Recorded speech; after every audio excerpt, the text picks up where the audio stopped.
Good morning and welcome to another Monday Coffee. Today I'm just going to jump right into it because there has been a lot going on in the last week or so.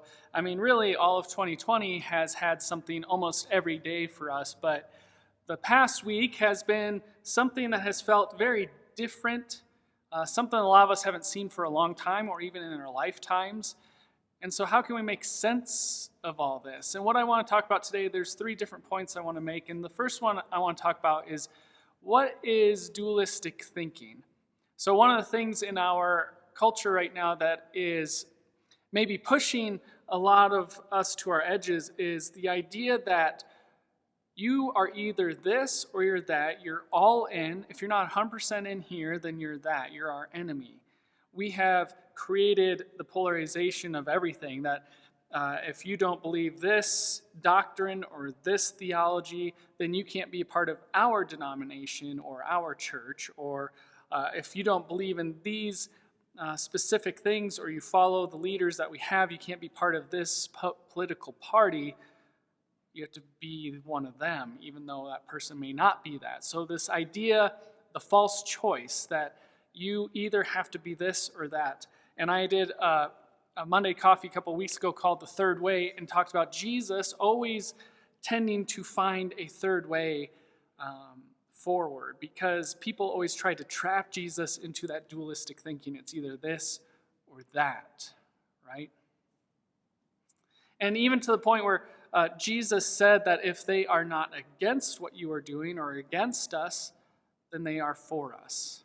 And that's a third way too, right? Because some people feel like if somebody isn't against us, but they have different thought process or different religion or ideology, then even if they don't share the same things as us, we're against them.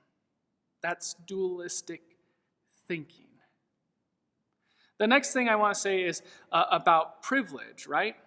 This has become a dirty word in some ways for a lot of us because it makes us feel shame and guilt. Well, what I want to say is, with privilege, we must understand and be aware of our privilege, because once we are able to do that, we can actually help people more. If we stay blind to it, if we try to ignore it or say, no, I don't have privilege, I've worked hard to get here. Yes, we have all worked hard to get to the certain places we are. But some of us actually have an easier time to get to those places because of either our skin color or our religion, or based on our geographic location.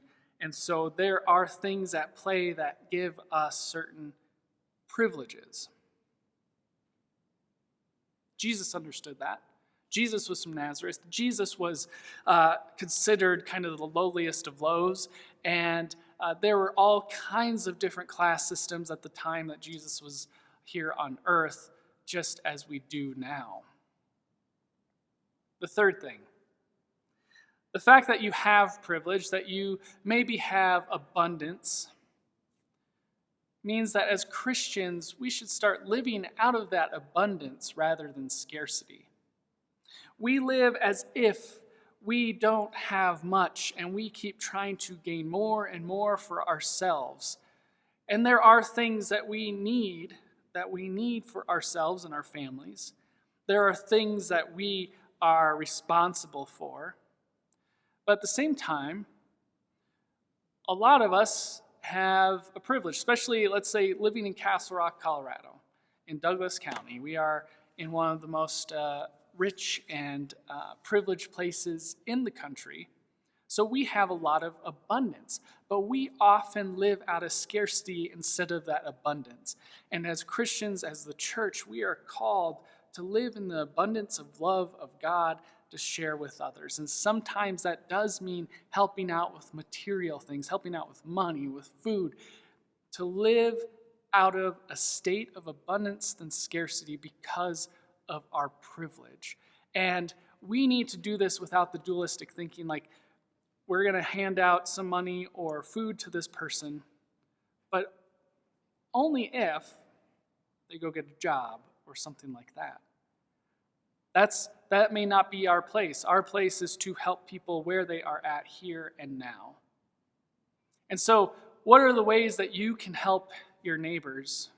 What are the ways you can help those that are hurting right now? Whether it's the riots, the peaceful protests, COVID, loss of jobs. We are in a place where a lot of people are in a world of hurt.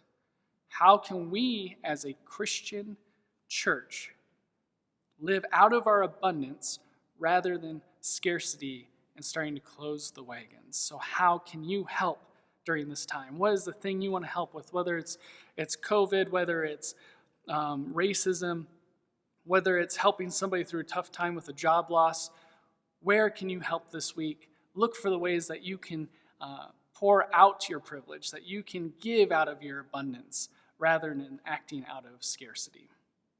Have a great week.